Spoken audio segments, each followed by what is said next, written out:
Okay, children.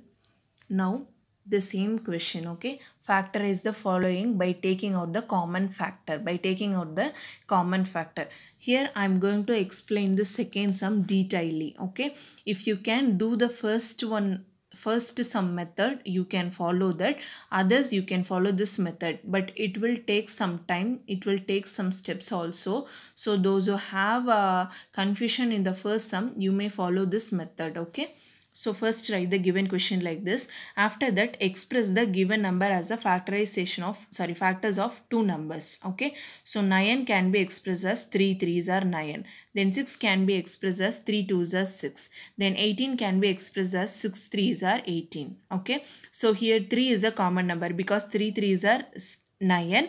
Then if you took 3 here, then try to express the second one and third one with 3 alone. Okay. So 3 twos are 6, then 3 6 are 12. Okay. Sorry, 3 6 are 18. You will have 18 in ninth table also. 9 twos are 18. But here 3 and 3 we have a common factor. So try to express the third number also with 3. Do you understand now? So we are splitting the given number as a product of two numbers, so that I put a bracket. Okay. Put bracket separately for each and every expression. After that, put a long bracket in both sides. After that, take out the common number. What is the common number? 3 into 3, 3 into 2, 3 into 6. Which is common? 3 is common. So take the 3 outside. Write all the remaining numbers. Okay. So 3 we took outside. One more 3 is there and remaining. Then 3 we took outside. 2 is there. Then the remaining. After that 3 we took outside. 6 we have. Then the remaining we should write. Okay. Now number term is over. Just check out this 3, 2, 6. There is no common factor. So we cannot take any number outside. So what do you want to think? Now you want to think about this x and y. Okay. So x and y.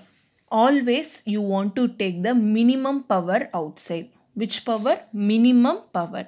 So 3 already we took outside. After that, check each and every term. Each and every term has x and y. Okay. In this x, take the minimum power.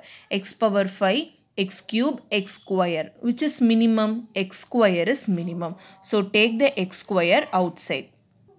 So x is over. Let's see the y. Y cube, y square, then y. Which is the lowest power? Y has the lowest power because 3, 2, 1. If there is no power, we should consider as 1. Am I correct? So we can take y. So from 3x power 5 y cube, we took x square and y outside. So what is remaining? 3 is remaining. From x power 5, we took x square outside. So 5 minus 2 is equal to 3. So x power 3. Do you understand?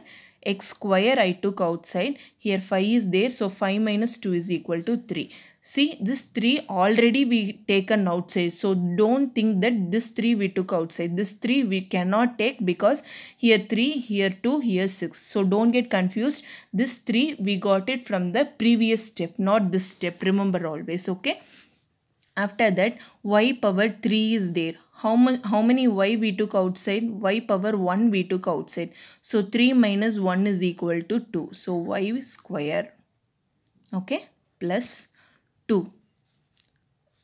X cube is there. X square we took outside. So 3 minus 2 is equal to 1. So x. Okay. X power 1 can be written as x. After that, y square is there. Y square. Okay. From y square, we should subtract y power 1. So 2 minus 1 is equal to 1. Y power 1 can be written as y. Minus 6 x square we took outside. Y also we took outside. So no other term. Let's close it. So it is very easy now. The answer is 3x square y. 3x cube y square plus 2xy minus 6. Very easy, no? You can do the homework sum, then you will get some idea. Those who feel a little bit difficult in the first sum, you can try this. You will feel very easy.